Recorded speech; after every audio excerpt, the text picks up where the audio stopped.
విశాఖ ఎర్రమట్టి దిబ్బల ఎపిసోడ్లో వైసీపీకి షాక్ తగిలింది. కూటమి ప్రభుత్వం అధికారంలోకి వచ్చి నెల రోజులే అవుతోంది. అప్పుడే ఎర్రమట్టి దిబ్బలు తవ్వేశారంటూ మాజీ మంత్రి గుడివాడ అమర్నాథ్ గగ్గోలు పెట్టడం ప్రారంభించారు. ఏకంగా సెల్ఫీ వీడియోలో సవాల్ చేశారు. అధికార పార్టీని ఇరికించాలని చూశారు. నెల రోజులైంది కూటమి అధికారంలోకి వచ్చి. అక్కడ తవ్వకాలు చూస్తే నెలల కిందట చేసినట్టున్నాయి. దీంతో కూటమి ప్రభుత్వానికి అనుకోని వరంలా మారింది ఎర్రమట్టి దిబ్బల వ్యవహారం. దోచిందే మీరు, దొంగే దొంగ అన్నట్టు ఉందంటూ ఫైర్ కావడం ప్రారంభించింది. మాజీ మంత్రి గుడివాడ అమర్నాథ్ చేసిన పనికిమాలిన పనికి పార్టీ అడ్డం బుక్కయ్యేలా ఉందని వైసీపీ శ్రేణులే వ్యాఖ్యానిస్తోంది. అధికారంలో ఉన్నప్పుడే అమర్నాథ్ వ్యవహార శైలి అభ్యంతరకరంగా ఉండేది. కార్పొరేటర్గా ఉన్న అమర్నాథ్ను ఎమ్మెల్యే చేశారు జగన్. ఏకంగా మంత్రి పదవి ఇచ్చేశారు. సీనియర్లు చాలా మంది ఉన్నా వాళ్ళందరినీ పక్కన పెట్టేశారు.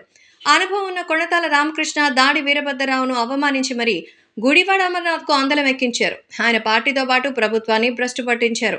మంత్రి అన్నటువంటి హుందాని మర్చిపోయి డాన్సులు, అనవసర వ్యాఖ్యలతో సోషల్ మీడియాలో ట్రోల్ అయ్యారు. గుడివాడ అమర్నాథ్ అంటేనే ప్రజలు అసహించుకునేటువంటి పరిస్థితి వచ్చింది. అందుకే ఆయన పోటీ చేసిన గాజువాక నియోజకవర్గంలో దారుణ ఓటమి ఎదురైంది. రాష్ట్రంలో అందరికంటే 94,000 ఓట్ల తేడాతో పరాజయం పాలయ్యారు. కనీస స్థాయిలో కూడా ఆయనకు ఓట్లు రాలేదు. ప్రస్తుతం విజయసాయిరెడ్డి దేవాదాయ శాఖ అసిస్టెంట్ కమిషనర్ శాంతి వ్యవహారం నడుస్తోంది. అది కూడా విశాఖ కేంద్రంగానే జరుగుతోంది. ఈ ఎపిసోడ్తో వైసీపీ డిఫెన్స్లో పడిపోయింది.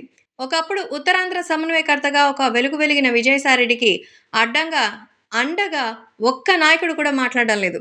అందుకే విశాఖ లీడర్ల సహాయంతోనే తనపై కుట్ర జరిగిందన్న అనుమానంతో కూడా విజయసాయిరెడ్డి వ్యక్తం చేస్తున్నారు. భారీగా భూముల వ్యవహారం కూడా బయటపడింది. దీంతో సాయిరెడ్డి సైలెంట్ కావాల్సి వచ్చింది. ఇటువంటి రాంగ్ టైంలో ఎర్రమట్టి దిబ్బల వద్దకు వెళ్లి సెల్ఫీ ఇచ్చారు మాజీ మంత్రి గుడివాడ అమర్నాథ్. దీంతో ఇది అధికార కూటమికి అనుకోని వరంగా మారింది. వాస్తవానికి ఎర్రమట్టి దిబ్బలకు సంబంధించి పర్యావరణ శాఖ మంత్రిగా ఉన్న పవన్ కళ్యాణ్కు పెద్ద ఎత్తున ఫిర్యాదులు వెళ్లాయి. దీనిపై ఆయన స్పందించారు. ప్రభుత్వం విచారణకు కూడా ఆదేశించింది. ఎర్రమట్టి దిబ్బలను జాయింట్ కలెక్టర్ పరిశీలించి విచారణ ప్రారంభించారు. కానీ ఇది తెలియని గుడివాడ అమర్నాథ్ హడావిడి చేశారు. అకస్మాత్తుగా ఎర్రమట్టి దిబ్బల వద్ద ప్రత్యక్షమయ్యారు. సెల్ఫీ తీసి అధికార పార్టీని ఇరికించాలని చూశారు. కానీ తానే ఇరుక్కున్నారు. సొంత పార్టీ శ్రేణులే గుడ్డు మంత్రి అంటూ గుడివాడ అమర్నాథ్పై సెటైర్లు వేసేదాకా పరిస్థితి వచ్చింది.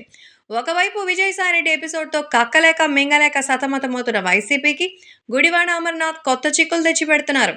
ఇప్పటికైనా అమర్నాథ్ లాంటి నేతలని కట్టడి చేయాలని, లేకపోతే పార్టీకే భారీ మూల్యం తప్పదని వైసీపీ శ్రేణులు కోరుతున్నారు.